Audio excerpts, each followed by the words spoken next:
Hello everyone, welcome back to my channel SR studies. I hope so आप सब बढ़िया होंगे। तो चलो स्टार्ट करते हैं। आज हम क्लास 12th का मैक्रो इकोनॉमिक्स की यूनिट 2 पढ़ेंगे। इसका नाम है राष्ट्र आय का लेखांकन। तो सबसे पहले हम समझते हैं मैक्रो इकोनॉमिक्स यानी कि समष्टि अर्थशास्त्र क्या होता है।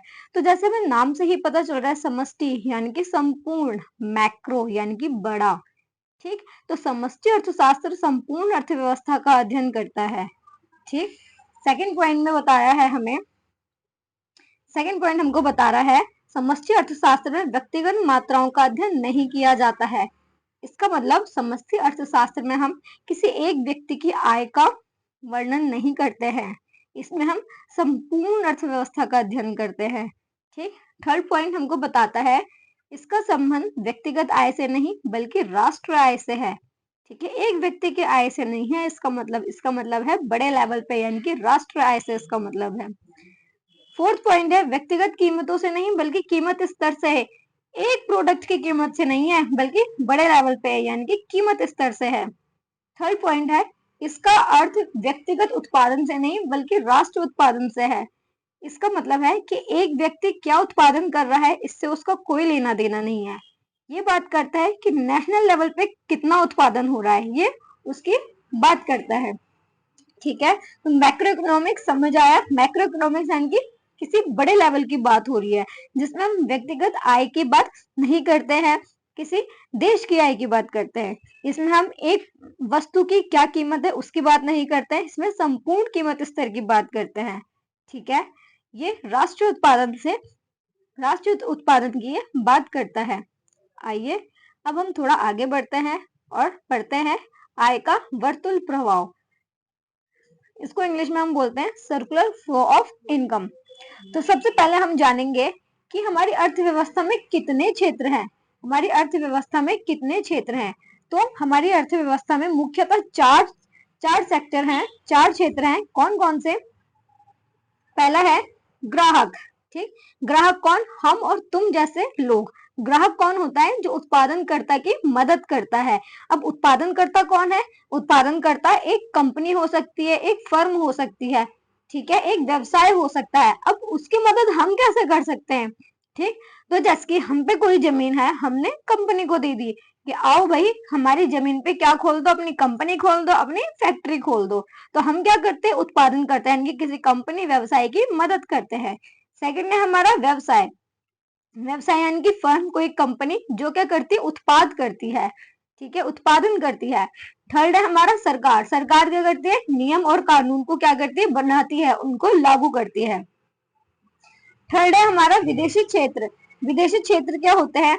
अब बाकी बचे क्षेत्र इसमें आते हैं जो ग्राहक, व्यवसाय, सरकार, इन तीनों में जो नहीं आते वो किस में आते हैं? विदेशी क्षेत्र में आते हैं। तो हमारे सिलेबस में क्या है? हमारे सिलेबस में टू सेक्टर इकोनॉमिक है। हमारे सिलेबस में टू सेक्टर इकोनॉमी है।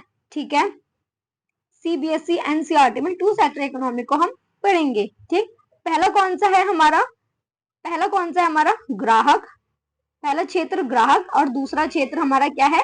व्यवसाय है। ठीक, हमारे सिलेबस में ये दो हैं, हम इन दोनों को क्या करेंगे? पढ़ेंगे। ठीक है, तो आइए हम पढ़ते हैं इनके बारे में। तो चलो, तो हमारे उसमें क्या है? टू सेक्टर इकोनॉमी है। पहला क्या है? पहला है हमारा ग्राहक। पहला है हमारा ग्राहक और दूसरा क्या है हमारा? व्यवसाय। अब देखो, जैसे हमने पढ़ा था कि ग्राहक क्या करता है? अपनी सेवाएं देता है। किसको? फर्म को। ग्राहक सबसे पहले क्या करेगा? ग्राहक सबसे पहले क्या करेगा? सबसे पहले यानी कि फर्स्ट स्टेज में क्या करेगा? अपनी सेवाएं देगा। अपनी सेवाएं देगा, किसको देगा? फर्म को। कैसी सेवाएं देगा? अभी हमने पढ़ा था ग्राहक जमीन दे सकता है, ग्राहक उस कंपनी में मजदूरी कर सकता है, ग्राहक पैसा उधार दे सकता है किसी कंपनी को। ठीक है, अब कंपनी को क्या हो गई? इनकम जनरेट हो गई। मतलब ग्राहक ने अपनी क्या दे दी? सेवाएं दे दी। किसको? कंपनी को। किसको? फर्म को, कंपनी को, व्यवसाय को। अब कंपनी इस काबिल हो गई कि वो क्या कर सके? आय को उत्पाद कर सके, आय को उत्पादन कर सके, आय को उपज कर सके। ठीक है, अब ग्राहक ने इतनी सारी सेवाएं तो दे दी फर्म को, कंपनी को दे दी, तो कंपनी का भी तो कर्तव्य बनता है ना कि जो ग्राहक ने सेवाएं मुझे दी है उसको क्या करो, पेमेंट करो, उसको क्या करो, पेमेंट करो। तो इन सेवाओं के बदले में, इन सेवाओं के बदले में व्यवसाय क्या करेगा, व्यवसाय क्या करेगा, पेमेंट करेगा। किसको, कंज्यूमर को, किसको, ग्राहक को। वो क्या करेगा, जो ग्राहक ने लैंड दिया था, जमीन दी थी, उसके बदले में कंपनी क्या देगी, उसको किराया देगी, रेंट देगी। जो ग्राहक वहां मजदूरी कर रहा था उसके बदले में कंपनी उसको सैलरी देगी। जो ग्राहक ने अपनी सेवा दी यानी कि अपने पैसे दिए उसके बदले में उसको क्या मिलेगा, ब्याज मिलेगा। ठीक है, ये हमारा इनकम फेज होता है। इनकम फेज यानी कि ग्राहक को क्या हो गई, इनकम आ गई, उसको क्या हो गई, पैसे मिल गए। ठीक है, अब क्या होगा, अब देखो थर्ड फेज। थर्ड फेज क्या होता है हमारा, थर्ड फेज हमारा ये है। ठीक है, कि अब ग्राहक को क्या आ गए, ग्राहक को पैसे मिल गए, ग्राहक के पास क्या आ गए, पैसे आ गए। अब उस पैसे को वो खर्च भी करेगा, अपने पास ही तो नहीं रखेगा, खर्च करेगा। किसमें खर्च करेगा, वो खर्च करेगा, दुकानों में जाएगा, दुकानदार को या कंपनी को क्या देगा, पैसा देगा। क्या देगा, पैसा देगा। और दुकानदार और कंपनी उसको क्या देंगे, उसके बदले में सामान देंगे, वस्तु देंगे, सेवाएं देंगे। तो ये हमारा फोर्थ फेज होता है। ठीक है, आओ दोबारा से एक और बार समझेंगे ताकि अच्छे से क्या हो जाए, हमें समझ आ जाए।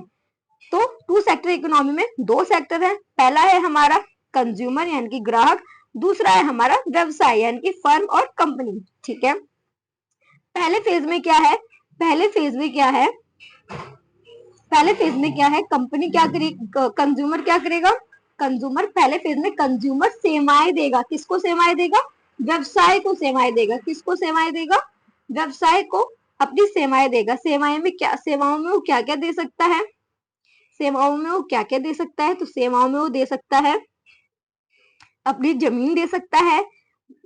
ठीक है, वहां मजदूरी कर सकता है, अपना पैसा दे सकता है।